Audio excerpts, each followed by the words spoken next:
So welcome everyone to this amazing revision session, where we are going to revise Index 110 CFS. Okay, and the best part about this revision is this is revision which is exclusively for my lovely South India students who are enrolling for the full English lectures or who are willing to see something good in FR which is in 100% English. Okay, so here we are with the revision of Index 110 in 100% English.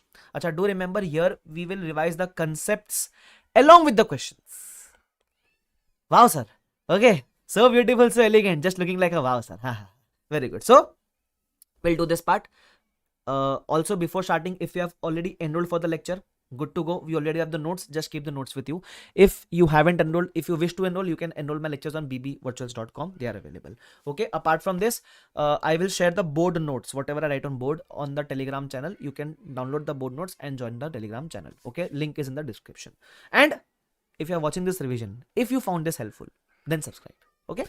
Anyways, so let's start the revision in 3, 2, 1 and go. First of all, Index 110 name, CFS accounting for subsidiaries. Okay. Now, when we talk about accounting for subsidiaries, do remember one thing. It is a continuation of what we study in Index 103. Okay. Like what we did in 103. 103 talks about the CFS on day 1 when you acquire the control. 110 talks about the CFS on year end. On year end, suppose you acquired any company on 1st April 2012. Now year end has come, 31st March 2013. How will you prepare the CFS on year end? That is what this Index 110 will talk about. Simple? Okay, sir. Now, here we have to follow the steps of 103 again. I'll tell you why we have to follow the steps of 103 again. Because here there was a basic issue. What was the basic issue? That even if you are preparing the CFS on day 1, the goodwill amount is missing. Remember in 103 we used to find the amount of goodwill on date of acquisition by following the 6 steps. That amount is missing. So we have to follow the procedure again. Okay, first we will find the goodwill on day 1. Then through that we will get the goodwill on year end also. Okay, so that is known as procedure for consolidation. So here also, like always, I have given a stepwise approach. Okay, step number 1. Now in 103 there were 6 steps. Okay, one was identifying the acquirer, second was date of acquisition. We skip those 2 steps. Okay, and we directly come on towards this step, calculation of PC. Okay, so step number 1 is calculation of PC on date of acquisition. This how to calculate? We already know as per Index 110. What will come? Cash, shares, deferred consideration, contingent consideration, everything that. Then we have to find the INA. INA, how we used to find? We used to do assets at fair value minus liabilities at fair value. We used to get INA. This was the method taught to us by Index 103. But there is one more method which Index 110 will teach us. In case if you have studied before, it is known as equity capital plus other equity. Other equity bifurcate into pre and post. Remember this much? Okay. We will do it. Don't worry. We will do solve the examples also. Then step number 1 PC, then INA, then NCI. NCI, we find out date of acquisition. It can be as per 2 methods, either fair value method or PSNA method. Or we find the NCI on year end. Okay. How do we find on year end? We will discuss this in examples. Then goodwill slash GPP, PC plus previously held investment if any, plus NCI minus INA. You will get goodwill on date of acquisition. So for this, we followed all the steps. Now one more thing. But this is the goodwill on date of acquisition. In 110, we prepared the CFS on year end. So sir, can the goodwill amount change from date of acquisition to year end? Yes, it can change. How? Amortization. Goodwill is never amortized. It is only tested for impairment annually. So you will less if there is any impairment. Okay. Then these were the 4 steps. What was it? PC, INA, NCI, goodwill. Okay. It is just like there were 6 steps in business combination. Remove the first 2 steps of that. You get the 4 steps. Okay. There is one extra step, that is consolidated other equity. What is the meaning of this? When you prepare the CFS, in CFS, what will be the other equity? Remember, only parents other equity will come. So that is nothing but step number 5, console other equity, where you will take the other equity of parent. But yes, some adjustment can also come here that we will discuss. Okay. Now before moving towards the example, did you remember there can be 2 types of procedures? First is where you are preparing CFS directly without SFS. This is what we did in Index 103. Remember, where in SFS there is no entry passed for takeover of subsidiary. So we directly used to pass the entry in CFS because 103 we learned the CFS on day 1. So we used to do INA account debit to PC to NCI. If difference used to come, we used to say goodwill GBP. But what if the CFS is prepared through SFS? Now what is the meaning of through SFS? That means in SFS you have already recorded the investment. So if you invest in subsidiary, In SFS, you record investment in subsidiary to whatever you have paid to cash shares, whatever it is to PC, that means. Okay. So in SFS, this entry has been passed. Now, after passing this entry in SFS, you are preparing CFS. So if you have recorded the PC directly in SFS, you should not give the effect of PC again in CFS. Why? Because then it will book the PC double time. So what will I do? Instead of recording the PC, I will eliminate the investment. Why? Because in CFS, we are recording all the asset liability of subsidiary. So no need to show the investment separately. Simple. So we will eliminate the investment. So it will be INA to NCI to investment. Okay. Then differentiate goodwill GBP. Logic also I have made you right here. Remember this much? Okay. So one more thing. When we in 110, mostly we will do through this method only, where in SFS entry has already been passed. Now in 110, the amount of PC is not given directly. So do remember, you can see the SFS, you can see the amount of investment. Whatever is the amount of investment, that will be the amount of PC. Because to record the investment, you must pass the entry investment to PC. So through the amount of investment, you can get a hint of PC. Do remember that. Okay. Chalo. Now let's start discussing the examples one by one. Okay. So the first example number 1. Okay. That is on page number 30.11. What is it? 30.12. Example number 1. What does it say? So let's say we have a balance sheet. Year end is 31st March 17. In this example, it was a very basic example where even the date of acquisition was 31st March 17. So year end is 31st March 17. Date of acquisition 31st March 17. It says prepare the balance sheet on 31st March 17 only. So here the date of acquisition and year end are same. So ideally it is not a question of 110. It is a question of 103 only. But anyways, we'll try to solve as per the procedure of 110. How will you solve it? Take the PC. PC is not given. So look at the amount of investment. You have recorded the investment in SFS. This is your PC. Because to record this, you must have passed the entry investment to PC. So your PC is 25,000. Okay. Then step number 2, INA. Because the date of acquisition and year end are same, you can calculate INA as per both the methods. You can do asset minus liabilities also. That is 24,000. But there is one more method as per 110. That is equity capital plus other equity. Through this also you will get the same answer, 24,000. Then NCI on date of acquisition as per PSNA method you will get. Then you will compute goodwill, prepare the balance sheet. Okay. In balance sheet, just remember investment gets eliminated. Okay. This was a basic question. Nothing extra is there. So in this example number 1, we learned that INA can be calculated using this method also. Equity plus other equity. Then we came on towards second example. Now here the balance sheet is given on 31st March 18. But what is the information? That investment was made on 1st April 17. We made the investment on first day of the year and opening other equity is given. Prepare the balance sheet on year end. Now this is a pure question of 110 where we invested on first day, but the balance sheet is asked of year end. Okay. So has the investment been recorded in SFS? Yes. Okay. So we will eliminate the investment and this is the amount of PC. So how will you solve this? First PC, then INA. Can I do the INA by directly taking asset minus liabilities? The answer is no. You cannot do it like that. Why? Because this asset liabilities are of year end. I don't want the INA on year end. I want the INA on date of acquisition. So what will you do? You will take the equity capital plus you have to take the other equity. Now for other equity, you will bifurcate into 2 columns. The column of pre, the column of post. In pre, you will write the date up to date of acquisition. And in post, since date of acquisition till year end, how much period is there? So in pre, up to date of acquisition, other equity will come. So is it given how much was the other equity on date of acquisition? Yes, it is given 4,000. So we will write 4,000 here. Okay. Now, if you see closely, the total other equity of subsidiary was 6,000, out of which 4,000 is opening. So in post, how much will come? Balance 2,000 will come. So this 2,000 is nothing but the profit earned by subsidiary since date of acquisition. That means after date of acquisition, how much profit did subsidiary earn? 2,000. Okay. Now what to do with this other equity? So we first want the INA. What is INA? Equity share capital on date of acquisition plus other equity on date of acquisition. Together this forms INA. So 10 plus 4, that is 14,000. Sir, but equity capital was given of year end. We assume that during that there has been no new issue of shares. Okay. What to do with this post acquisition profit?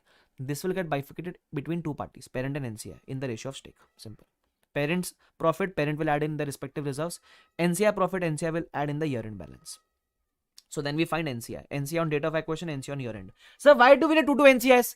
The first NCI on date of acquisition will be useful to calculate the goodwill amount. Okay. Second NCI on year end will be used when you prepare the balance sheet on year end. You will add this NCI. Do remember. You will make a mistake here. While finding goodwill, you might by mistake take this year end NCI. So do remember this. Okay. Chalo. Then you will do goodwill PC plus NCI minus INA. You will get goodwill. There is no impairment. So goodwill on day 1 and year end is same. Then console other equity, take parents other equity, then add the parent share of profit. Simple. Clear with this? Okay, sir. Prepare the balance sheet, you are through with it.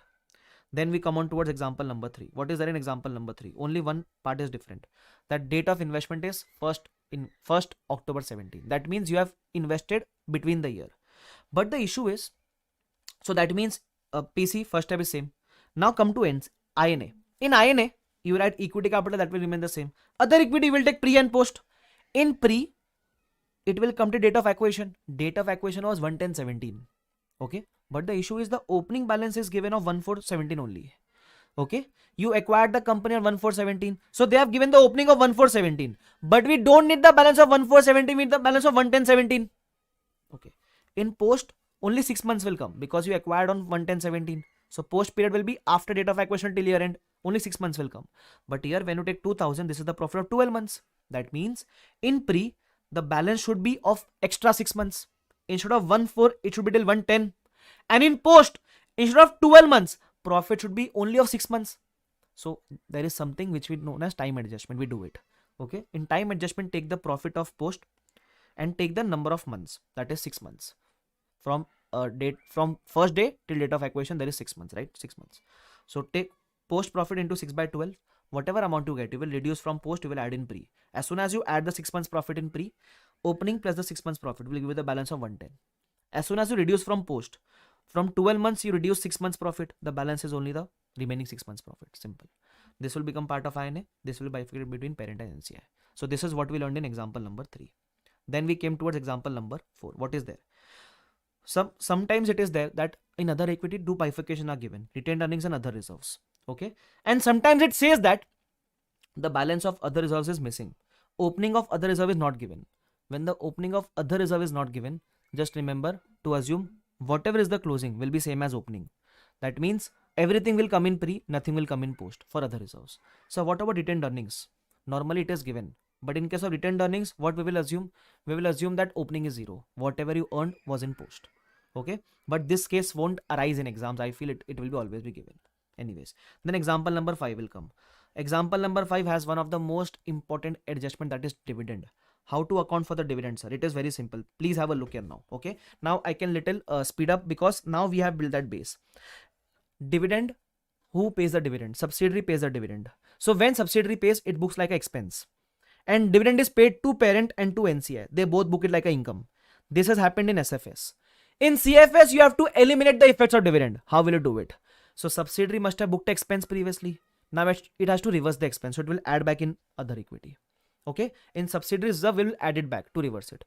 Parent and NCI must have booked the income. So that time they added the income. Now they have to reverse it. So less it. Less from parent's balance, less from NCI's balance. So summarization of this effect is, when you want to add back in subsidiaries reserve, you will add back in step number 2, post column. Okay. When you want to less from parent other equity, less from step number 5, console other equity. When you want to less from NCI, less from step 3B, NCI on year end. Okay, do remember my focus is on revision, of course. Okay, chalo. Now we had this question where investment was on 110/17, opening balance of other equity was given as 4,000.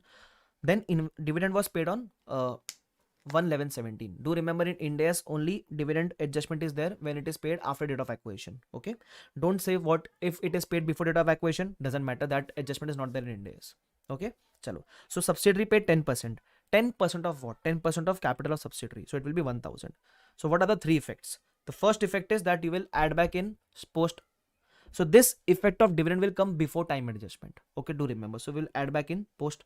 Okay, then you will do time adjustment. Very good. Then NCI's share will get reduced from NCI's year-end balance, and parents' share will get reduced from parents' year-end balance. That's it. This is what we will do in example number 5, dividend. Okay. Then example number 6, revaluation gain and loss on assets. How will you solve this? Please have a look here. So in this, so now see the hierarchy of step number 2. Okay. What is the hierarchy? First, you take opening, then you will take dividend if any in post. There is no dividend here. Then you will take time adjustment. Then you will do fair value adjustments. Why we need to do fair value adjustments?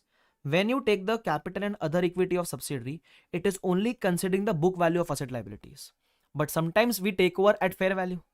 So you whatever is the fair value gain loss, you have to take that effect in pre column. So let's say land increased by 5 lakhs. So there is a gain of 5 lakhs on land. Okay. Don't take the whole fair value. We only want the gain amount. Why? Because when we take equity capital and other equity, up to book value figures already considered. We only want the incremental value compared to carrying amount. So that is the fair value gain loss. So if on asset there is an increase, you will have a revaluation gain. So you will do fair value adjustment. So let's say it is said that land increased by 5 lakhs. So I will add in pre-column 5 lakhs. I will say inventory increased by 2 lakhs. So I will add in pre-column 2 lakhs. It says that trade payable increased by 3 lakhs. So increase in trade payable, liability increases, so it is a loss. So revaluation loss on trade payable. Okay, so this is how we'll find the IND. Do remember. Also, while preparing the balance sheet, when you take the land of parent and land of subsidiary, don't forget to add the amount of revaluation gain. Simple. Okay, chalo. Then there was also one more example, example number 7. It was a very good example. What does it say? It says that everything is same except for the fact that the fair value of plant and machinery was 25 lakhs. For plant, they have given the fair value. They have not given the gain amount. We don't want the fair value of plant. We want the gain on plant and machinery. And the rate of depreciation is given. Now, how do I compute this? So don't say that we can compare the fair value and carrying amount directly. This carrying amount is of year end, but the fair value is of 11017. So we will also need the carrying amount of 11017. How will I do it? Please have a look here. So you need to prepare some calculations. First, I have the fair value of 11017. I will require the carrying amount on 11017. How will I find it? We have the carrying amount on year end. Can I say this is after depreciation of 25%? That means this 15 lakhs represents 75%. First, we will find 100%. Through this, you will get the value of day 1. So year end, the value was 15 lakhs. On start of the year, it was 20 lakhs. So during the year, you charge depreciation of 5 lakhs. But we don't want the carrying amount of 1.4. We want the carrying amount of 110. So less the 6 months depreciation from here. So if the full year dep was 5 lakhs, 6 months will be 2.5 lakhs. So this is how you get the carrying amount on 11017. So fair value we have on 11017. Carrying amount we have on 11017. You will get the revaluation gain amount 7 lakh 50. Okay. So we record this in pre. Do remember fair value gain loss adjustments will come in pre. But standard also says if ever there is a gain loss on depreciable asset. If ever there is a gain loss on depreciable asset, in post excess depreciation will also come. So here there is a gain on depreciable asset. In post excess dep will come. Okay. How will you compute the excess dep? It is simple. If excess dep will come in post column. So in post column there were how many months? 6 months. So excess dep will come for 6 months. How will you calculate? If on fair value you calculate depreciation for the 6 months, how much will it be? So it will be, if you calculate fair value depreciation on fair value, it will be 3,12,500. But if you calculate dep on carrying amount, it will be 2,50,000. How come? For the full year it was 5 lakhs. So for the last 6 months it will be 2.5 lakhs. So this is excess depreciation. This is how you will compute excess dep. Okay, so it will be 60 to 500. Reduce it. Okay. Now one more thing. Sometimes you might also say that, sir, why can't we directly do the excess dep calculation on revaluation gain amount? Don't do it like that. Why? I also told in class that whenever the rate is given, whenever they have given the rate of depreciation, the method is WDV. In that case, find like this only, the amount of excess dep. But whenever the life is given, life, the method is SLM. In that case, you can directly use the gain amount and find the excess dep. Okay, don't worry, we will solve the same in question also. Everything else remains the same. Step 4, step 3, step 4, step 5, and then the balance sheet. In balance sheet, do remember, in plant and machine, when you add the gain, don't forget to reduce the excess dep as well. Okay, chalo, done. Now, we did till example number 7. Now, based on this, there is a good question, which is ICI's favorite question, come in exam multiple times, come in mock test multiple times. Illustration number 64. So the best part of our revision is we don't only revise the concepts, we also revise the questions. Till here, I hope it is clear. Guys, yes or no? Till here it is, the revision is clear? Okay. Acha, also, while seeing the revision video, it is possible that you might not recall certain examples or certain adjustments. Just do a star mark. So that once the revision is over, you can do a self reading of that particular adjustment so that you can be through or you can be clear with those adjustments. Okay, chalo. Illustration 64, what is there? So it says Ram acquired 60% of Krishna Limited. Okay, so Ram is the parent, Krishna is the subsidiary. Very good. On 1st October, so we have acquired in mid of the year. Very good. The summarized balance sheet of two companies are given below. Ram and Krishna, it is given. Investment in Krishna is given. So this is the amount of your PC. Do remember that. Okay, then everything else is given. In other equity, there are two reserves. Other reserves and retained earnings. Very good. The retained earnings of Krishna showed a credit balance of 60,000. So this is the opening balance of retained earnings, 60,000. Out of which 10% dividend was paid. Dividend of 10% will be calculated on capital amount. So 4 lakh into 10%, it will be 40,000. Effects we already know. Then it says that fair value of plant is given. So again, the fair value is given. We don't want fair value. We want the gain loss amount. We already did in examples. We will do it again. Then rate is given. So if rate is given, method WDV. Find the excess debt as I thought you. Then it says following are the increase in fair value compared to the carrying amounts. Okay, so directly the amount of increase is given for remaining assets, liabilities. So if there is an increase in assets, gain. If there is an increase in liability, then loss. Okay. Then if you see closely, the opening of retained earnings was given, but the opening of other reserve was missing. So it is mentioned in the second line that if the opening is missing, assume that the whole closing balance is there in pre, nothing is there in post. Don't remember this much for other reserves. Okay, now how will you solve this? The solution is very simple. Do stepwise. Even if they're asking the balance sheet, first follow the steps. You will never get stuck here. Okay, so date of, see, basically everyone knows that this is a scene question, but in exam our hands don't work. So that is why I give you steps to simplify things. Like we simplified in other chapters, we are simplifying here also. First step is PC. PC, look at the investment amount, write the PC. Then you will take INA on date of acquisition. First take the equity capital of subsidiary. Then take the pre and post balance of subsidiary, retained earnings and other reserves. Now we acquired on mid of the year, but the opening is on 1st April. So you have to do time adjustment. But before time adjustment, there comes dividend adjustment. So first add back the dividend of 40,000 in post. Then do time adjustment. Okay, then do fair value adjustment. For land, inventory, trade payable, it is very straightforward.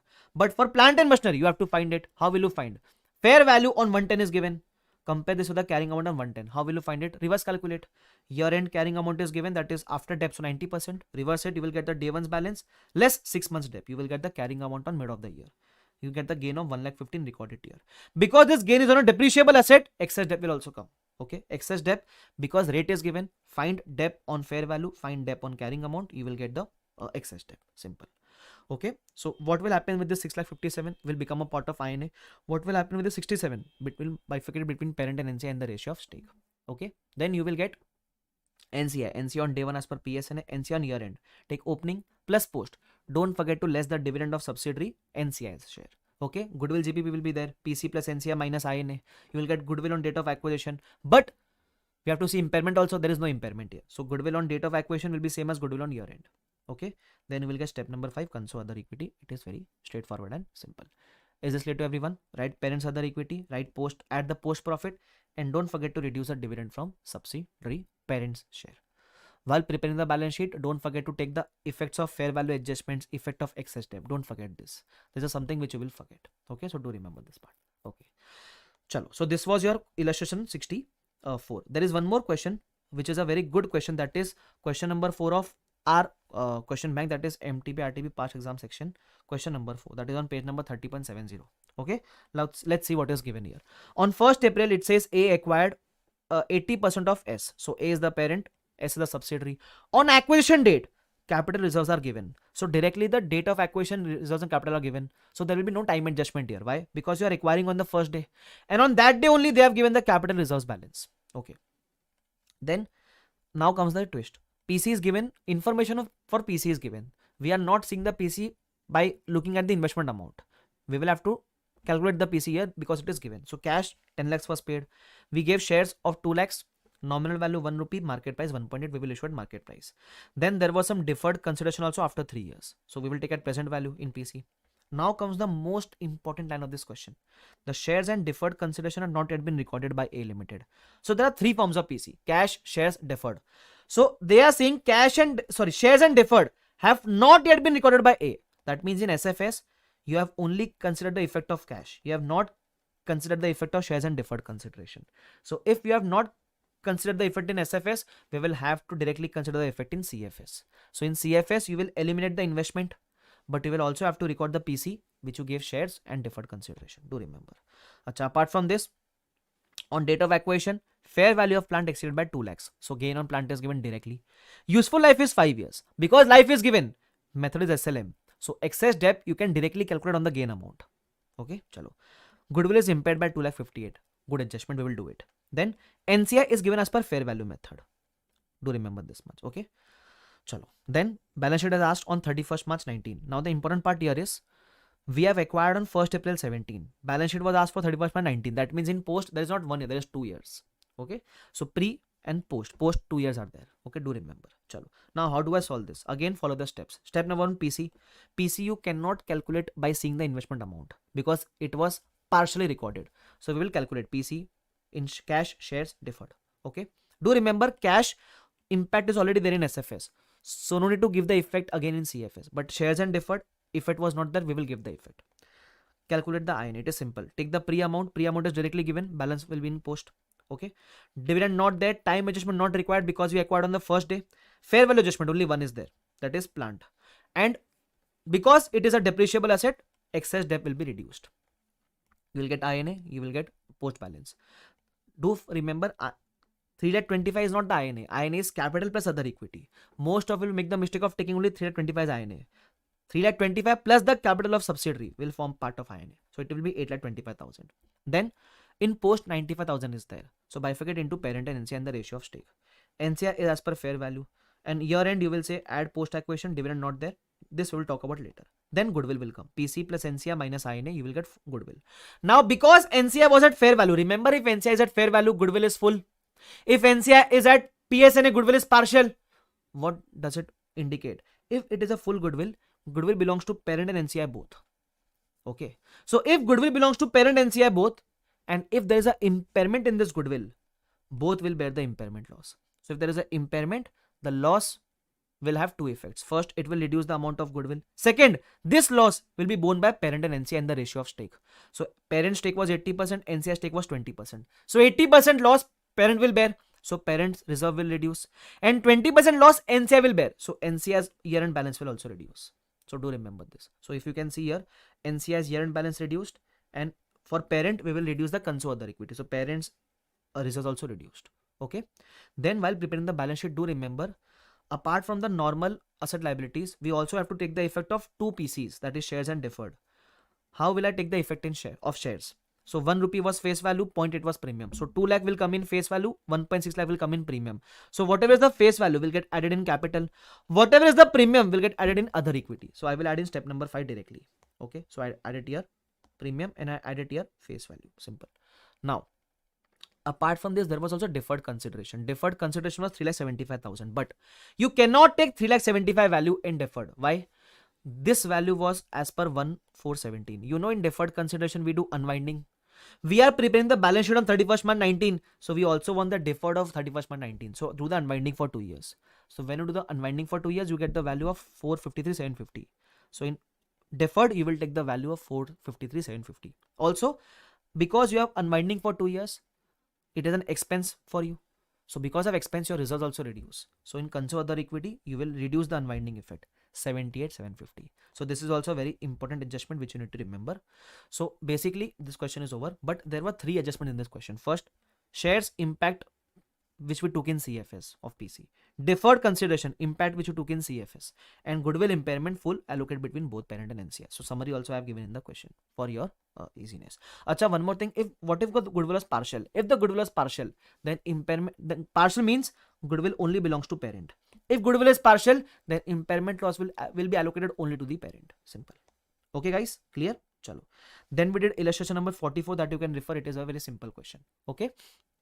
Then after that, we came on towards our examples again.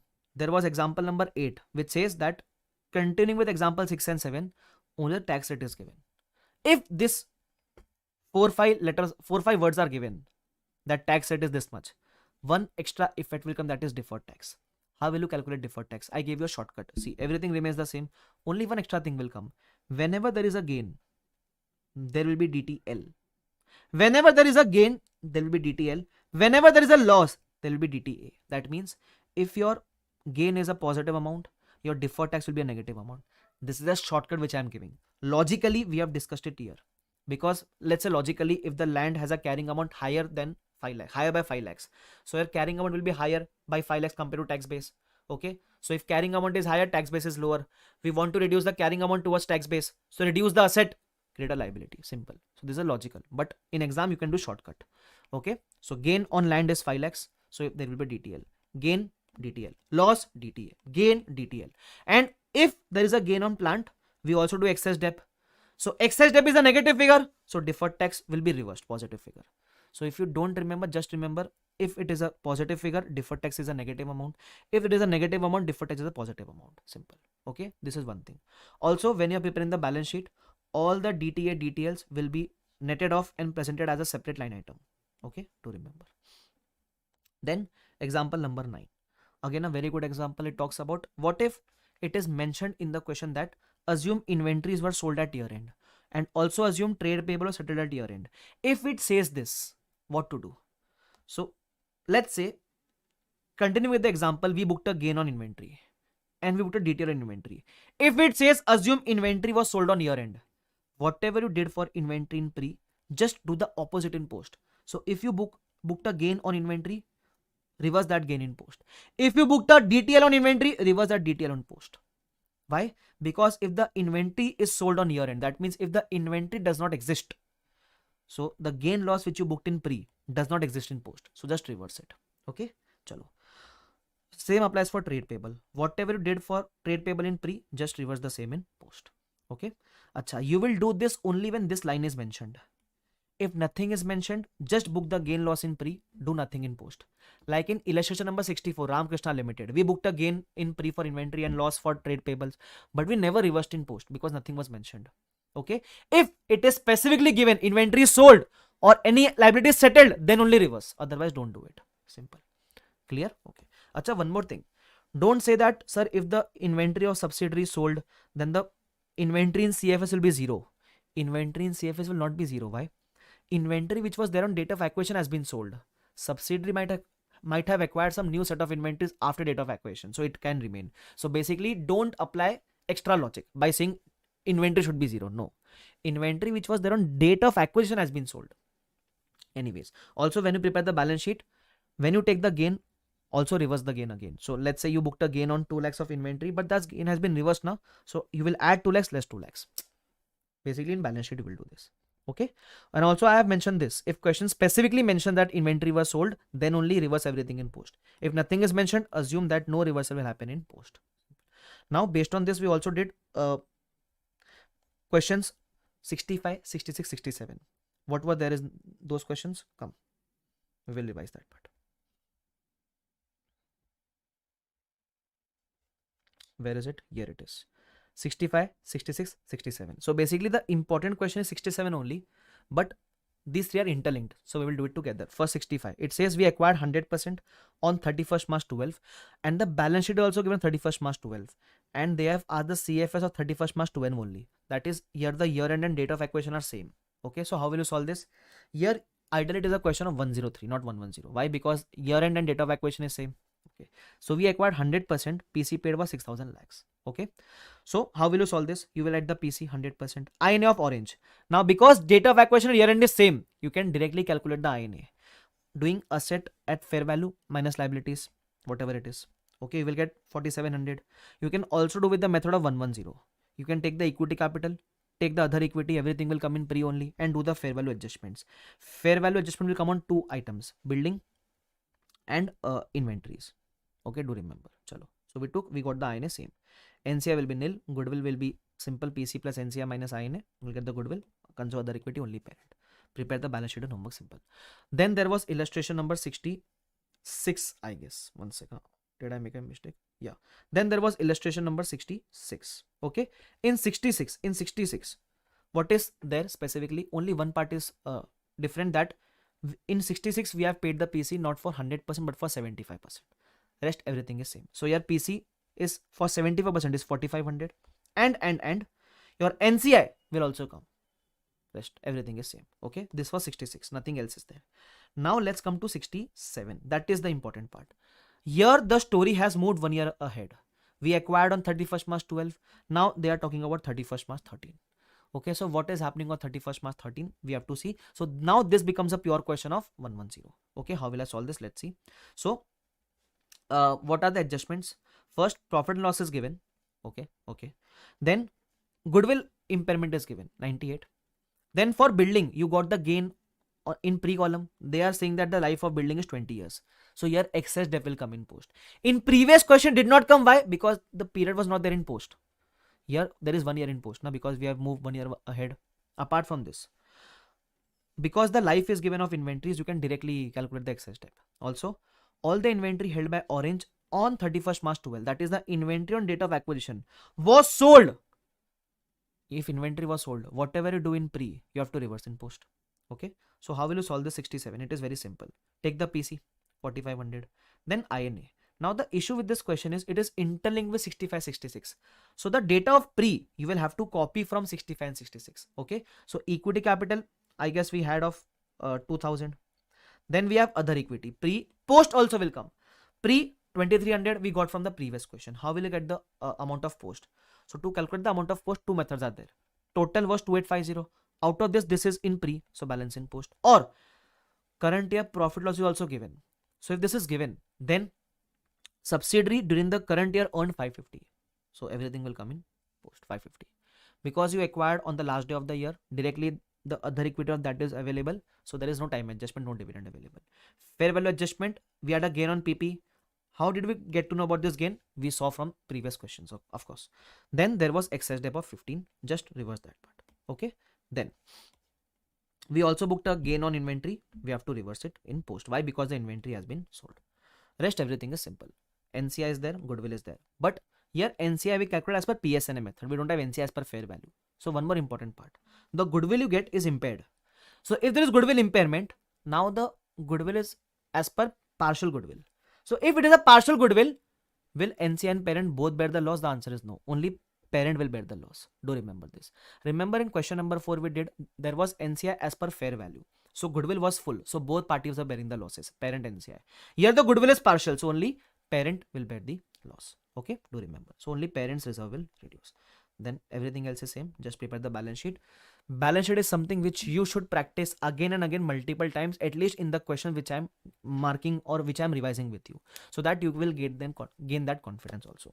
Okay, chalo. So this was the revision till illustration number 67, till Blue Heavens and Orange County Limited. Okay, I hope till here everything you have understood. Okay, yeah. So we revised till Blue Heavens question, right? Now please have a look here. Now the next part is adjustment of URP. Okay, URP means unrealized profit on transaction between parent and subsidiary. So whenever there is a intra-group transaction between a parent and subsidiary, there are two things which you need to eliminate. One is the sales and purchase between the parent subsidiary, and one is the URP element between the parent and subsidiary. Okay, these two things we will have to eliminate. Now, we took one question where parent sold goods to subsidiary. 5 lakhs good was sold for 6 lakhs. So how much was the URP element? 1 lakh was the URP element. Okay, so eliminate the sales purchase. But when will you eliminate this? You will eliminate this only when the transaction happened after date of acquisition. When this sales purchase happened after date of acquisition, then only you will eliminate the sales purchase. And when will you eliminate the URP? When the inventory is still outstanding on year end. The inventory, if parent sold to subsidiary, within subsidiary books, that inventory should remain on year end. Okay, then only will eliminate. So for this, I guess we also had a summary. If you want, you can refer it here. Okay, summary on intra-group sale and purchase and elimination of URP. So if the date of transaction is before date of acquisition, we did the sale purchase before we were into a relationship. So don't eliminate the sales purchase and don't eliminate the URP also. But if the date of transaction is after date of acquisition and inventory is outstanding on year end, eliminate full sales purchase, eliminate full URP. Acha. If date of transaction is after date of acquisition, but inventory is not outstanding, inventory is sold to third party, sales purchase will get eliminated here, but URP won't get eliminated. And last but not the least, if the date of transaction is after date of acquisition and inventory is partly outstanding, in that case, sales purchase will get eliminated completely, but URP you will only eliminate up to the extent of unrealized profit. Okay, on the outstanding inventory. Now, based on this, there were two more discussions of URP. It can be upstream, it can be a downstream transaction, it can be upstream transaction. See, when I say you will have to eliminate the URP, you say console profit loss to inventory 1 lakh, URP element. But whose reserves will reduce? When I say consolidated profit loss account debit, whose reserves will reduce? So for that, you will have to check whether it is downstream or upstream. So how to do that? So first check who sold the goods to whom. If parent sold to subsidiary, that means a big company selling to small company. From big, it is getting sold to small, so downstream. Okay, so basically when parent sells to subsidiary, profit is earned by parent. Okay, so you will eliminate the URP from parent's reserve. That is from step number 5, console other equity. Okay, when subsidiary selling the goods to parent, it is an upstream transaction. Why? From small company, subsidiary small company compared to parent. So small company selling to big company, subsidiary to parent, upstream. Okay, so when S sells the goods to P, it is an upstream transaction. Okay, so in this, can I say subsidiary earned the profit? So we will eliminate from the subsidiaries reserve. That is step number 2, and that also from the post side. We also discussed why we do that. Okay, we discussed the why part. Also, one more thing, on URP elimination, deferred tax impact will also come. Why? Because URP is eliminated only in accounts. So in accounts, your carrying amount comes down. But in taxation, the inventory value stays at the value including profit. Okay, so here the carrying amount came to 5, but the tax base remained at 6. So in URP case, always DTA will come. And where will the deferred tax impact go? The place where you eliminated the URP, just below that deferred tax impact will come. So if you give the effect of URP in step 5, deferred tax will be added in step 5. If you reduce the URP from step 2 post column, you will add the DTA in step 2 post column. Simple. Now based on that, we did illustration 38, 39, 40 and 41 also. It is basic question based on the concepts only. Just revise it once. Okay. Then the next concept which we discussed was step acquisition. Now what is the meaning of step acquisition?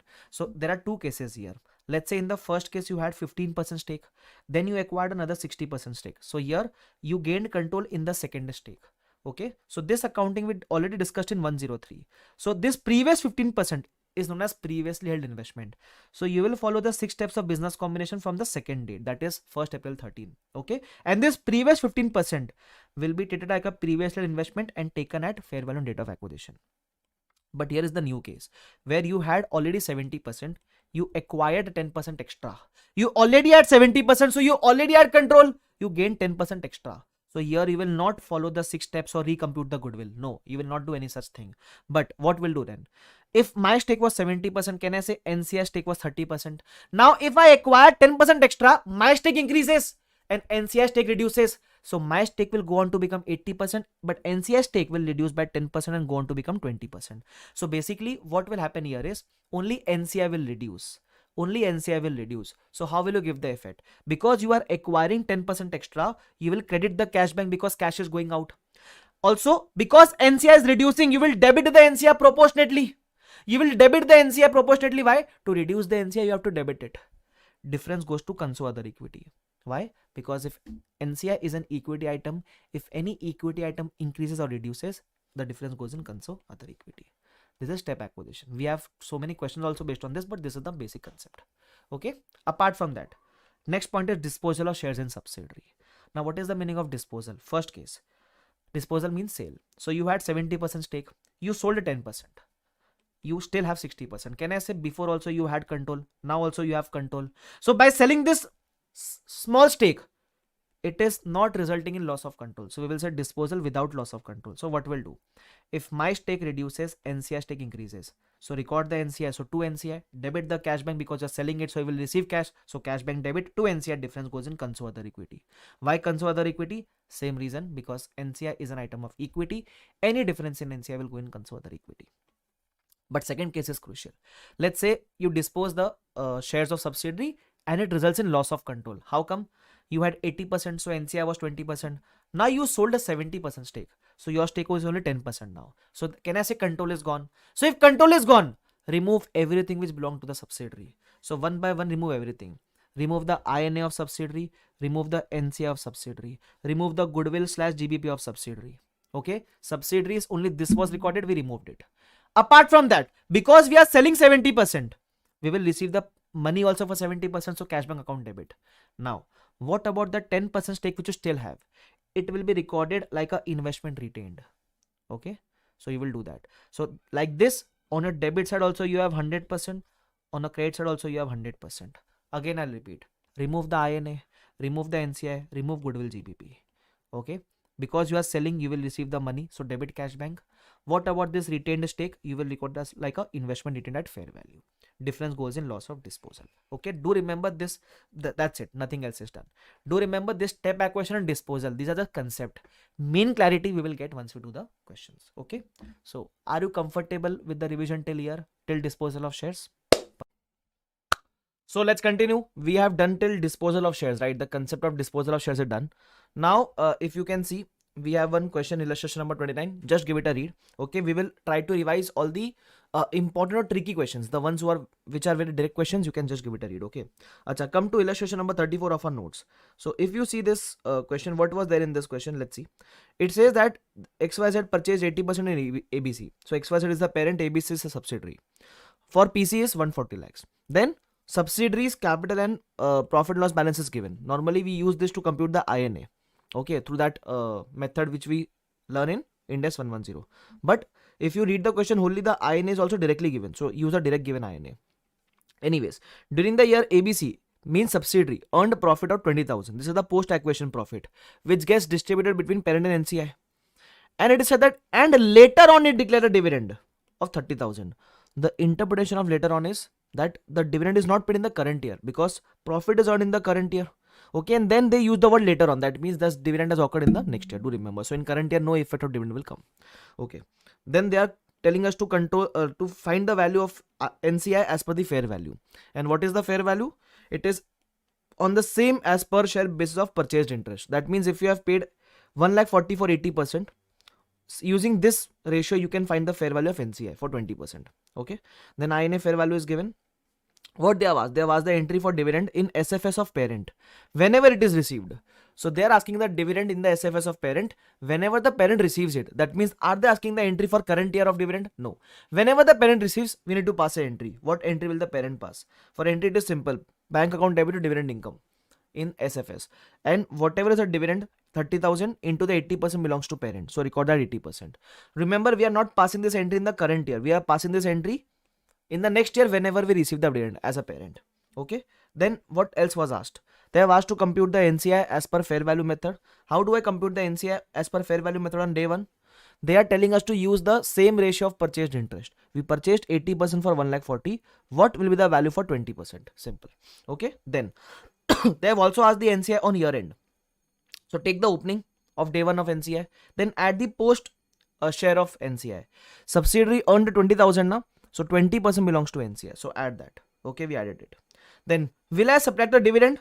No, dividend adjustment is not there in the current year. It is in the next year. So don't perform the deduction in the current year. Do remember. Okay. Apart from this, an entry on day one was asked. What entry will you pass? Acquire the INA to PC to NCI. Difference goes to goodwill. Simple. Okay. So this was a very good question. Do remember that.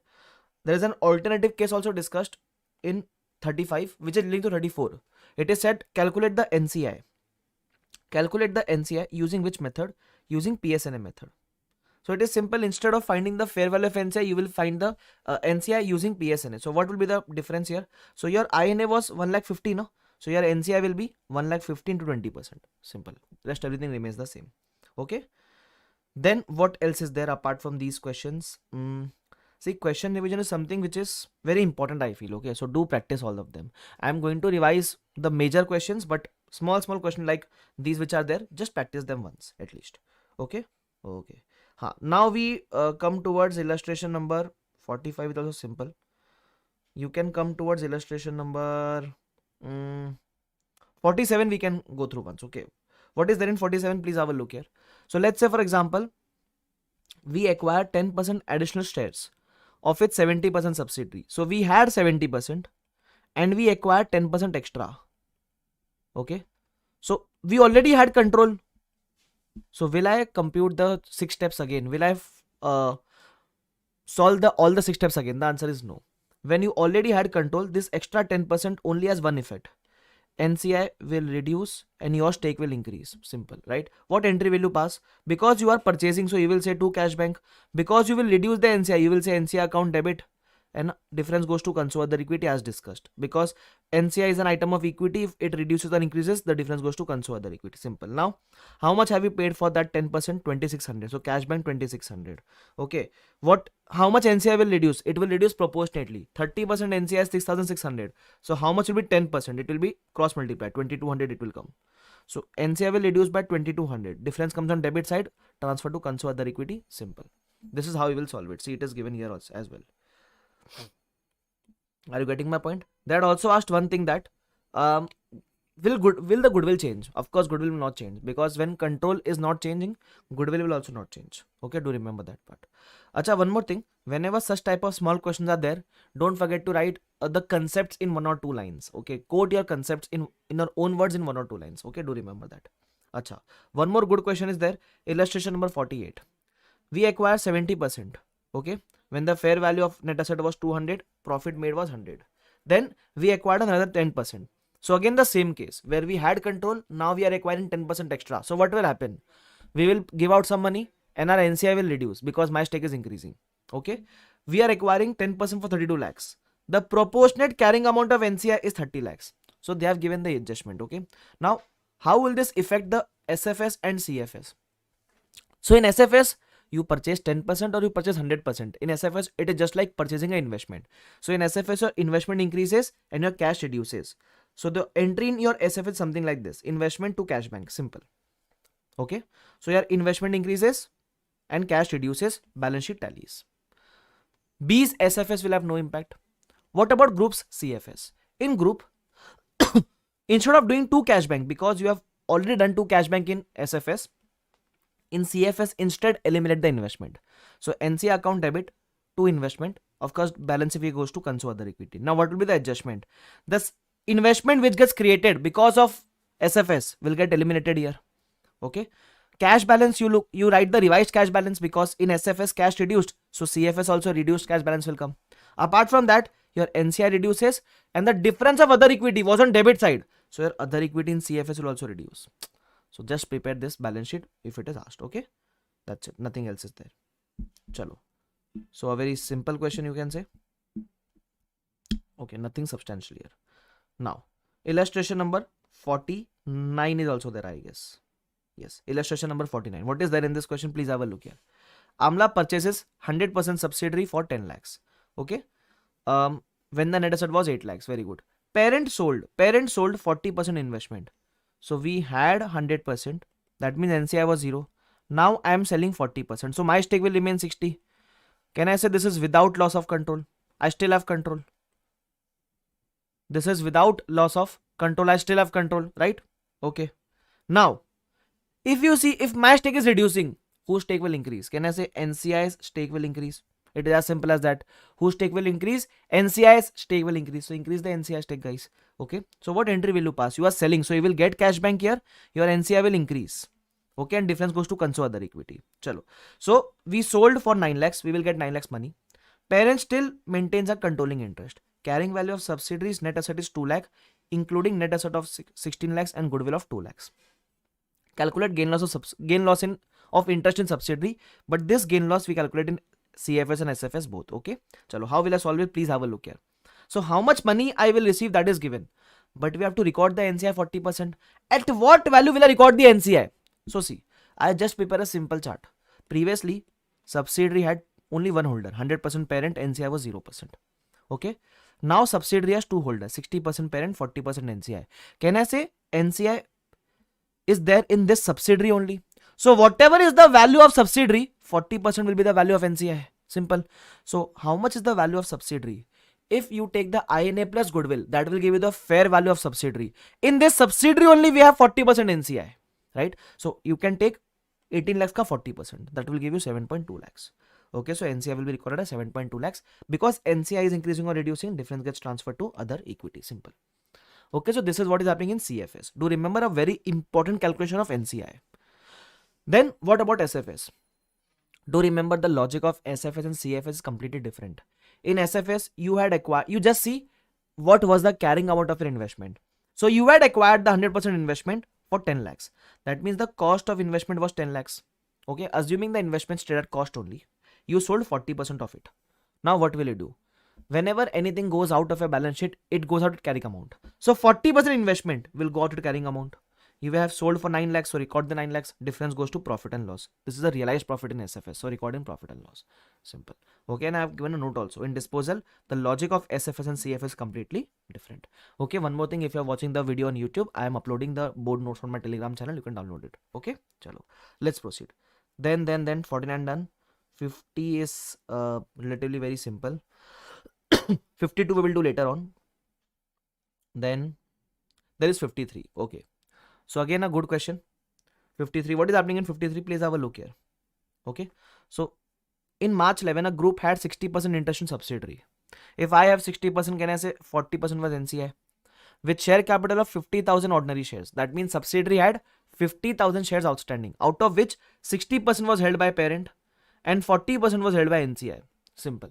Okay. Now, goodwill was calculated using partial goodwill method, which was 20,000. On 31st March 11, an option held by minority holders, that means option held by non-controlling interest, exercise the option to subscribe for a further 25,000 ordinary shares. They have subscribed for a further 25,000 ordinary shares at rupees 12 per share, raising rupees 3 lakhs. Okay, so they have subscribed for 25,000 ordinary shares at rupees 12. Who have subscribed? NCI has subscribed. Now, what is the implication of this? See, previously subsidiaries share capital was 50,000 shares, 60% was with parent, 40% was with NCI. Now, because just treated like that, subsidiary has made a further issue, and those whole further issue has been taken by NCI only, which is 25,000 shares. So NCI previously had 20, now they get more 25, total becomes to 45,000. Parents number of shares stays at 30,000 only. So if you calculate the revised stake, NCI's stake goes on to 60%, parent stake reduces to 40%. That means parent, without even selling a single share, his control is lost. Parents, without even selling a single share, his control is lost. So whenever there is loss of control, try to pass a simple entry. First pass, remember my hint, first pass the entry and then fill in the blanks with the amounts. What will be the entry? Remove INA, goodwill, NCI. 3 things removed. Next, you are selling something, so bank account debit. And if you are retaining any percentage stake, so investment retained account debit. Okay. Of course, your bank will be nil because you are not selling anything. Okay. So INA you will remove at 450, it was given. Goodwill you will remove at 20,000, it was given. NCI 40% will get removed because when I was the controlling party, NCI was 40%. But how much was 40% NCI? It is not given. It was missing. There was one hint given that goodwill is at PSNA. If goodwill is at PSNA, if goodwill is partial, goodwill is partial. If goodwill is partial, then NCI is at PSNA. So whatever is the INA, you can take the proportionate of INA as NCI. Okay. So you will get the NCI amount. How about investment retained? How will you calculate this? You have 30,000 shares retained. It is said that NCI on this particular date exercised each share for rupees 12. So this can be considered to be the fair value of share. So you will record the investment retained at 30,000 into rupees 12. 36,000. Okay, simple. So again, I'll repeat, whenever there is loss of control, first pass the entry. INA remove, goodwill remove, NCI remove. Okay, 3 things removed. Because you are selling, bank account debit, and if you are retaining any percentage, investment account debit. Difference goes to profit and loss. Simple. Okay, with practice, you will be able to crack this. It is very simple. Okay, let's proceed. 54 is very simple, nothing to do with this. 55 we can solve once. Okay, what is said, please have a look. 80 purchased 100% subsidiary for 50 lakhs. Okay. So we had purchased for 50 lakhs. That time goodwill was 10 lakhs. Very good. Okay. 80 sold 60%. Now we are selling 60%. So control gone, sir. For how much? For 67.50. Retaining a 40% investment. Here the good part is they have given the fair value of 40%. Retained portion. 45 lakhs. Calculate the gain loss. So control is lost, right? How will you pass the entry? Just try to pass the entry first. Control gone. So INA remove, goodwill remove, NCI remove. Because you are selling, bank account debit. And if you are retaining any stake, investment retained account debit. Simple. Now fill in the blanks. INA was given, goodwill was given. NCI will be nil because my stake was 100%, so NCI stake was 0%. Okay. I have sold 60%, so I will receive money for 60%. Balance 40% I have retained. Okay. So simple. Difference goes to profit and loss. Now what will happen in SFS? In SFS, remember, we are not concerned with loss or without loss of control. Okay, in SFS, just see what was the cost of your investment. Your cost was 50 lakhs for 100% investment. You are selling 60% out of it. So remove at the proportionate carrying amount. If 50 lakhs is for 100%, how much is for 60%? So it will 30 lakhs. Selling for 65 lakhs, 67.5 lakhs, difference goes to profit and loss, 37.5 lakhs. Simple. Clear, guys? Yes.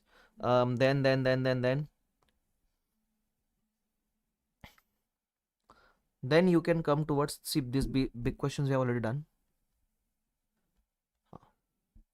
Then you can come towards this question. Illustration number 69. Okay, a very good question. Please have a look here. It says Reliance Limited has a number of wholly owned subsidiaries. Okay, including Reliance Jio Infocom. Now it says, what is the meaning of number of wholly owned subsidiaries? That means it has multiple subsidiaries. And wholly owned means they have 100% share. Okay. Reliance is the parents. Reliance Jio is a subsidiary. Simple. Okay. Now, how they have given the data, please have a look here. So they have given the CFS data of parent plus all subsidiaries. And out of this whole data, how much value belongs to the subsidiary? Belongs to this Jio subsidiary. Like for example, if goodwill is 190, 90 is the goodwill from Reliance Jio. If 1620 is the total asset buildings, 670 is the buildings from Reliance Jio. Why is it given separately? Maybe we might be disposing of this subsidiary. Maybe. Let's see. So they are asking us to prepare balance sheet after disposal when Reliance sold 90% shares of Reliance Jio. Okay. For 1000. So we are selling 90% shares. Control gone. Because our stake was 100%, selling 90%. How will you pass the entry? First pass the entry. Even if balance sheet is asked, first pass the entry. How will you pass the entry? See. INA remove, goodwill remove, NCR remove. INA remove, goodwill remove, NCR remove. Because you are selling, bank debit, and if you are retaining anything, investment retained account debit. Simple. Now, how much INA will you remove? So it is not given as a single amount, but you will see now. Apart from goodwill, have a look at all the assets and the liabilities. Okay. So if you see the INA, it is 1190. Remove the goodwill separately. Okay. NCI, it will be 0% because I was the wholly owned subsidiary. So NCI will be dash. 9. You are selling, so you will receive money. So bank account debit. Now the most important calculation. What will be the value of investment retained? It is not given directly. How will you find it? It is very simple. See, previously, this subsidiary had one holder. Parent 100%, NCI 0%. Now, in this subsidiary, can I say parent has retained 10% investment? So whatever is the value of this subsidiary, 10% will be the value of my investment. Okay. How will you find the value of subsidiary? Take the INA of subsidiary and take the goodwill of subsidiary. You will get the value of subsidiary. In this value, I have 10% stake. So this is the value of my investment retained. This is how I will find it. Okay. Same thing we did to compute the fair value of NCI also before 2-3 questions. Remember. Now, once you get this, you just need to give the effect of this entry. How? Bank account is increasing. So bank will increase by 1000. Investment is there. So investment will come 128. Okay. Then loss on disposal. So loss will affect your other equity. So loss.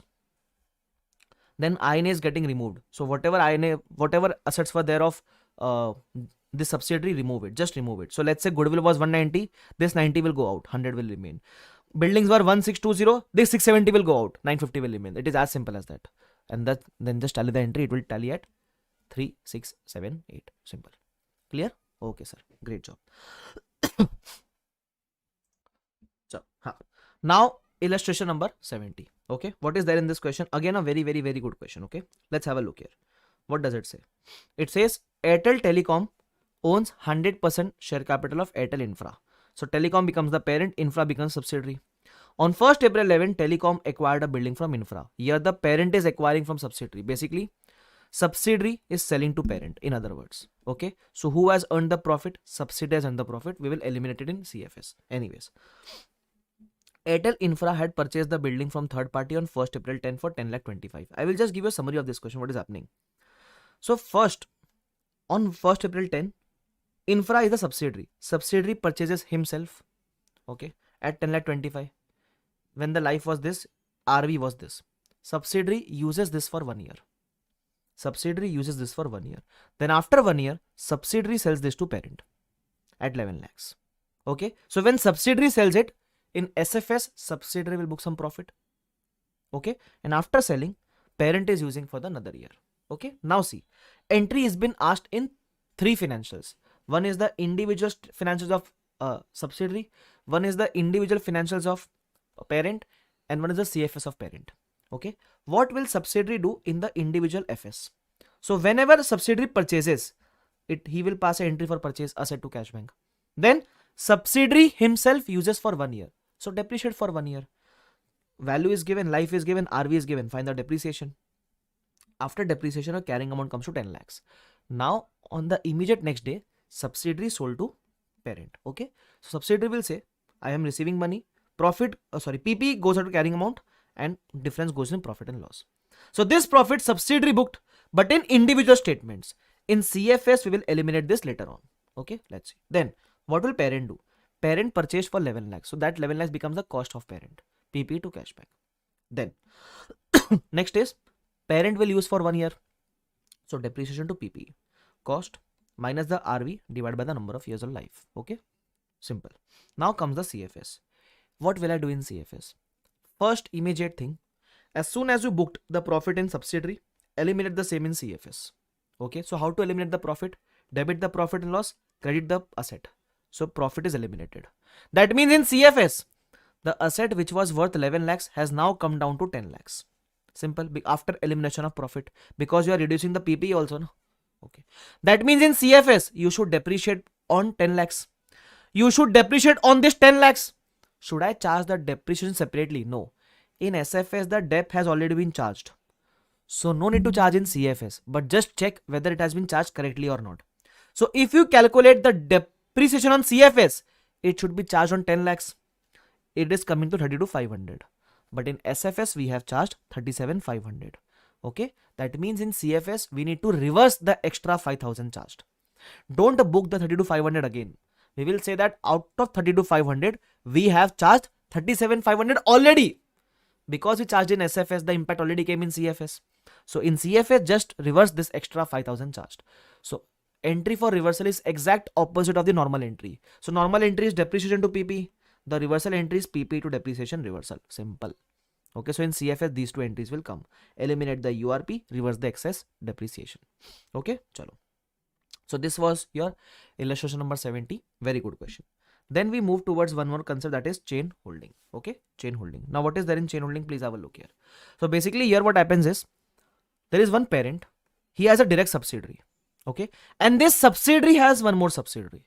Okay, so for AK Limited, this becomes an indirect subsidiary. This Ajay Limited becomes an indirect subsidiary. This is chain holding. When you have a direct subsidiary and through this direct subsidiary, you also have an indirect subsidiary. So this parent will prepare CFS not with one subsidiary but with both the subsidiaries.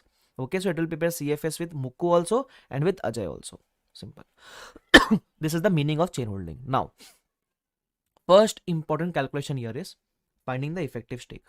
Okay, so AK has a direct subsidiary. So effective stake here is very simple. In Mukku, 80%, in NCI, 20%. Okay. Then effective stake in Ajay. How much will be the effective stake in Ajay? Simple. There is an indirect stake, right? So if AK has to find the effective stake in Ajay, do 80 into 70%, 56%. Balance will be NCI. Simple. This is how you find the effective stake. This is one important thing which you need to find. Okay. Then I have given multiple examples. You can just refer it. Then the next important discussion is date of effective control. Okay, so remember my example. Let's say for example, AK acquired control in Mukku on 1st April 11 and Mukku in turn acquired the control in Danish Limited beforehand only. Okay, so AK acquired control in Mukku on 1st April, but Mukku had the control in Danish beforehand. Now we want to prepare CFS from AK's point of view. When we will treat that AK has control. So with Mukku, AK will start preparing from 1st April 11. And with Danish also, AK will start preparing from 1st April 11 only. Why? Sir, why not 30th September 10? Because see, AK is having the control in Danish through Mukku. And AK acquired Mukku on 1st April 11 only. So it cannot have control in Danish before 1st April 11. Okay. So AK will prepare CFS with Mukesh on 1st April 11 and with Danish also on 1st April 11. Simple.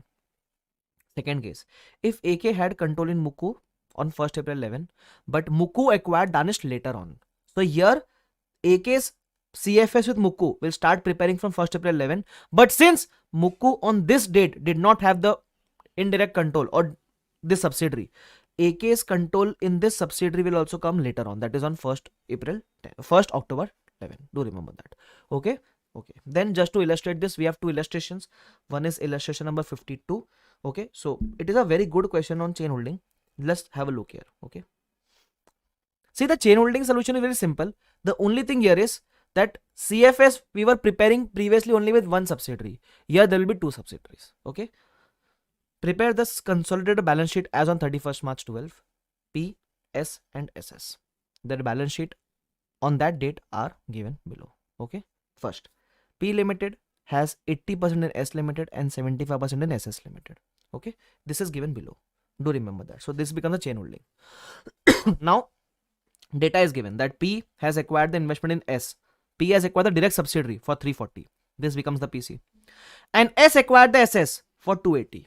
Now what to do with 280? I will explain to you, don't worry. Okay, then read the balance sheet. It is very simple. First data is related to stake.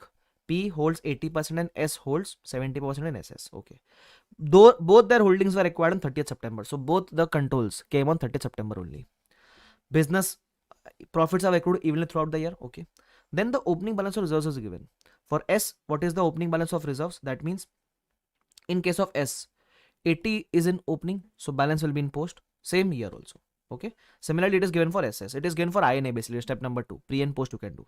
Okay, and because the control came on 30th September, yet time adjustment will also come. Okay, for 6 months. Do remember that. But because the data of other equity is given on 1st April. Anyways, let's proceed. Important adjustment.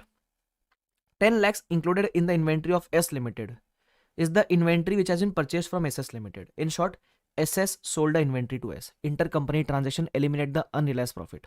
Okay, who will eliminate the profit? Because SS sold to S, so profit was booked by whom?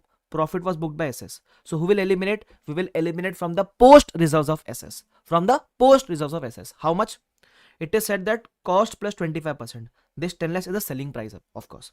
So if you back calculate it, you will get 2 lakh rupees. Okay, I have done the calculation also, don't worry. Then they are saying that NCI to be computed at fair value method and market price of NCI is same as face value. Now how do I solve this? Simple. First, always find the effective stake. P has a direct stake in S, so 80% S, 80% is with the parent, 20% with the NCI. P has an indirect stake in SS, so do 80 into 75%. You will get 60% with the parent, 40% with the NCI. Okay, date of effective control, both the controls came on 30th September 11 only. Now, first calculation is PC. Okay, the PC from whose point of view? We want the PC from P's point of view. Do remember that part. So P invested in S directly, 340. What about the PC of SS? We will discuss later on. Just hold on. Then find the INA. INA of there will be 2 subsidiaries. Okay, so simple. Just take the equity capital of S Limited. Then other equity bifurcate into pre and post. Do time adjustment. Whatever amount is in pre will go in INA. INA becomes 525 and post balance will bifurcate into parent and NCI. What about SS? Repeat the same process for SS. Only one thing extra will come, that is eliminate the URP. Okay. Okay. Third point. NCI. Now NCI we will not find using PSNA. They are telling us to find using fair value method. But direct fair value is not given. So one more method was to compute the number of shares held by NCI and multiply by the price per share basically. So how much shares does NCI have? It is simple. My stake in S is 80, so NCI has 20. So look at the share capital of S Limited. Okay, so S Limited share capital is 400. Divide by rupees 10, you will get number of shares. Out of this number of shares, 20% are with NCI. Okay, this is how we find. 20% is with NCI. Similarly, in case of SS, NCI was 40% from P's point of view. So whatever is the number of shares of SS, out of that, 40% is with the NCI. Simple. Multiply by the face value, you will get the NCI on date of acquisition. Then NCI on your end, take the opening value, add the post acquisition balance. One more adjustment is there. We will discuss this later on. Then goodwill GBP. Okay. For S, it is simple. PC plus NCI minus INA. What about SS? In SS, I did not tell how did we get at the PC. Now, the most important adjustment of chain holding. Please have a look here. What is the adjustment? The PC which we have for which S invested in SS is 280 lakhs. But this PC is from whose point of view? This PC is from S point of view. 280 lakhs. We don't want the PC from S point of view. We want the PC from P's point of view. So just apply one simple logic. S invested in SS. So S has 2 shareholders. Okay, this S who is investing the money has 2 holders. 80% parent, 20% NCI. Okay, so whatever S invested, Out of that, 80% will belong to parent. So this is the PC from parent's point of view. 2 lakh 80 into 80%. Okay. And 20% will belong to NCI. Okay. So this will reduce the balance of NCI. Why it will reduce? Apply the simple logic. Assume that S is using money of 280 lakhs to invest in SS. So it is using two people's money. One, it is using the parent's money. So parent will treat it like an investment. Second, it is using the money of NCI 20%. So if you use anyone's money, their balance will reduce. No? Apply that logic, simple logic. Okay. So 80% of that 280 will become the PC from P's point of view. And that 20% will reduce the balance of S NCI. Will reduce the balance of SS NCI. Do remember that part. That's it. Nothing else is there. You can just solve this question. Find the goodwill GBP for second part. In both cases, you get GBP. Console other equity is very simple. Parents opening balance plus post balance of both the subsidiaries plus the GBP amount, because GBP comes in capital is of other equity only. Prepare the balance sheet. It is very simple. Just write all the three amounts of all the three companies. Don't forget to eliminate the URP. And in balance sheet, there is one more adjustment. There were some intercompany bills receivable and bills payable. Okay, so bills receivable were 72 and 30, that is 102, and bills payable intercompany were 100. So whichever is the lower amount, eliminate from both. So net amount in bills receivable stays at 2 and in bills payable it is nil. Okay, so this is how you will solve the question of chain holding. One more question is there on chain holding, and that is question number 5. Okay, this is similar question, only one thing is different. I'll just explain this to you here only. Okay, question number 5 of MTP RTP. My book, it is question number 5. What is there? See, date of effective control. Okay, the only difference here is, here LX is acquiring the direct subsidiary on 110 and LX gets the control of indirect subsidiary on 30th September 20.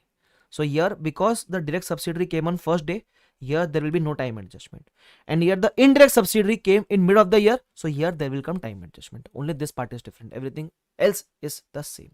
Okay, and that adjustment I had also solved, where when this mid subsidiary invest in the indirect subsidiary, that PC is from not from parents point of view. We want the PC from parents point of view. So simple, do 85 into 15. Okay, because this mid subsidiary had two holders, parent and NCI. 85% belongs to parent, so it will be PC for parent. 15% belongs to NCI, so it will be reducing the balance of NCI. So this completes your chain holding. So just if I want to come towards the chart, what all things we have covered, just have a look here. We have covered this, goodwill impairment done, step acquisition done, disposal done. These small points, of course, I will revise, don't worry about it. And now the chain holding part is done. To be honest, if I discuss about CFS, these are the main points which you should know. These are the practical points. Of course, remaining points you should give it a read, but these are the main points which you should focus on. That means if a big question comes, it will come from these points only. Okay, do have a note of this. Anyways, chalo. So done with the chain holding as well. Okay, yes, chalo. So before proceeding, how about a quick revision of whatever we did from point number 7.1? Please have a look here. Okay, please have a look here. See, first of all, we discussed one question where there was disposal in multiple transactions. Okay, so if the time gap is very small, treat it like a single disposal. Okay, first point was this. Then the next point was point number 8, and this was when the subsidiary has preference shares. So out of profit, first eliminate the dividend on preference shares, and then the balance profit will be distributed between parent and NCI. Okay, then elimination of intragroup transactions. Okay, if there is any intragroup transaction, sale, purchase, debtor, creditors, bills, so bills payable, eliminate it. Also, if there is any unrealized profit element, eliminate that also. Okay, then uniform accounting policies. The policies followed by parent has to be followed by subsidiary also, only for accounting policies. Okay, example, inventory. If the inventory is of same nature, they have to follow the same policy. And whose policy will they follow in CFS? They will follow in CFS parent's policy. If the inventory nature is different, then different policy is allowed. If they ask for PP depreciation, that subsidiary is following SLM, parent is following WDV, doesn't matter. In case of depreciation, different methods can be used. Do remember this part. Okay, next point. Can NCI be negative? The answer is yes, it can go negative. Why can it go negative? If you want, you can have a look here. Okay, so let's say NCI's day one balance was this much. As soon as subsidiary incurs a loss, this loss will be bifurcated between parent and NCI.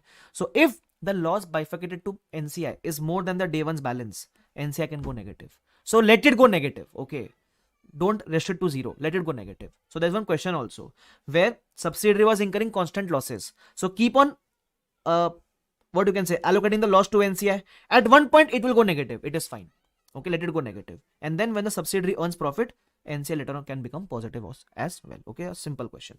And then apart from this, we discussed about reporting date. Now what is the meaning of reporting date?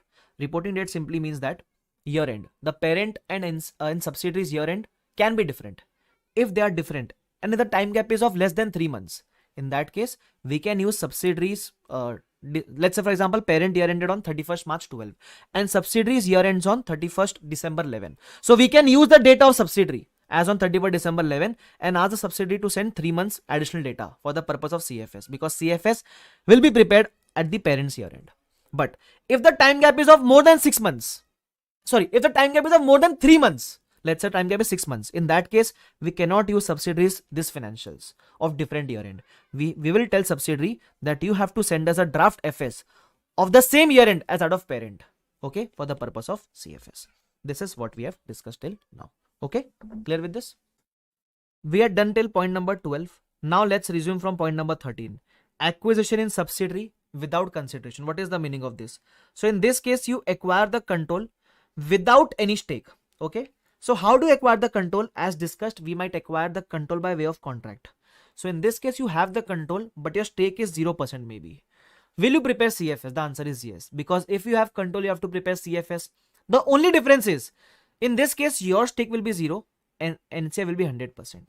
So we discussed with one example also, right? When we prepare the CFS, your PC will be 0, INA will be the amount of INA of subsidiary, NCI will be 100%. So there will be no goodwill GBP here, because whatever is the INA will become the NCI itself. Okay, so this was the acquisition of control without consideration, okay, or without any stake, you can say that. Next point is that chain holding already done. Console profit and loss, as of now there is no question or concept in your book. If it comes in future we will definitely solve it. As of now you can just give it a read. If you have studied in CA Inter, you might have any question in CA Inter, just give it a read, or otherwise you can skip. Till now, if there is any question in future, I will definitely discuss it in future. Chalo. Control evaluation. Remember I gave you a 2-page theory on this. Just read that theory once. Okay, we discussed the relevant part of it. Just read that theory once. Okay. Then exemption from CFS. This is the important part. Okay, who is exempt from CFS?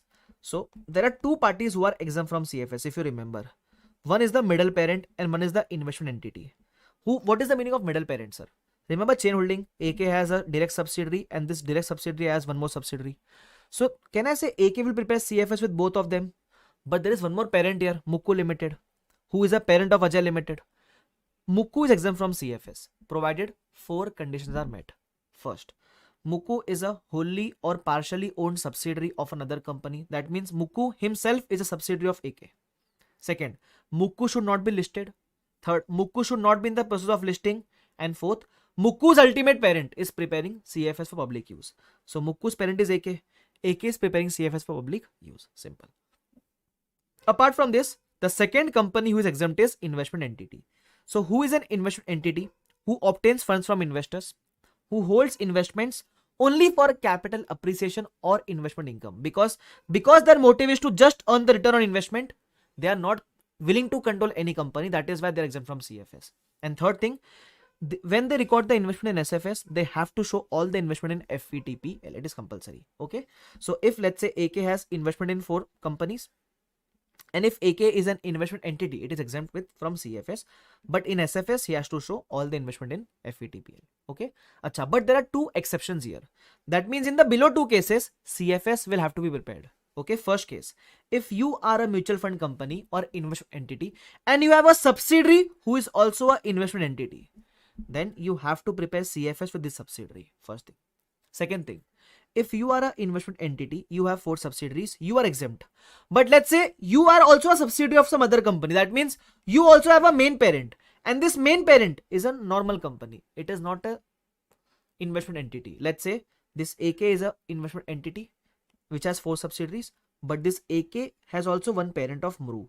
MRU is into legal consultancy. So this MRU is not exempt. MRU will have to prepare CFS with AK also and with the indirect subsidiaries also, with all of them. Okay. Apart from this, we also did 2 more questions. which discussed about the change in the status of investment entity. I will quickly revise those questions as well. Which was those questions? It first one was illustration number 58 if you go to see. Okay. What was there in illustration 58? So it was investment entity previously. Now it became a normal company. So when you become a normal company from investment entity, so previously you were exempt with any subsidiary. Now you become a normal company. Now, if you had any subsidiaries previously, you have to start preparing CFS. So this date when you change the status becomes a deemed date of acquisition of control for your old subsidiaries. So whatever subsidiaries you had previously with whom you were exempt, now you have to prepare the CFS. So that is exactly what we did. Okay. There is one more question, illustration number 59, where what is happening? Where you had a subsidiary. Previously, you were a normal company. Now you become an investment entity. So when you were a normal company, you were preparing CFS. Now, as soon as you become an investment entity, you are exempt.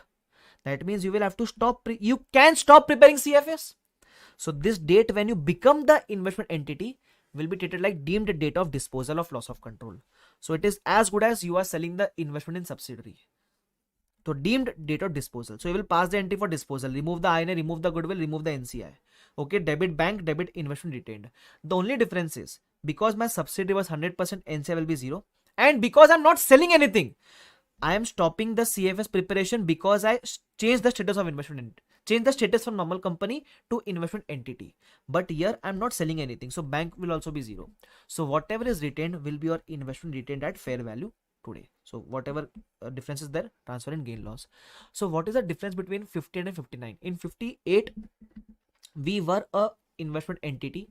Now we become a normal company. In 59, we were a normal company. Then we become an investment entity. Okay. So these are the main points which you need to focus in CFS. I have tried to revise all the points together. So I hope this revision was helpful. I hope this chapter was helpful for you. Okay. So thank you so much. I will just end this session as well. And just one thing, practice makes a man or woman perfect. So you have to practice. If you are not going to practice, then to be very honest, it is going to be of no use. Okay. So you have to practice it, guys. Okay. And on that note, we can wrap up the session.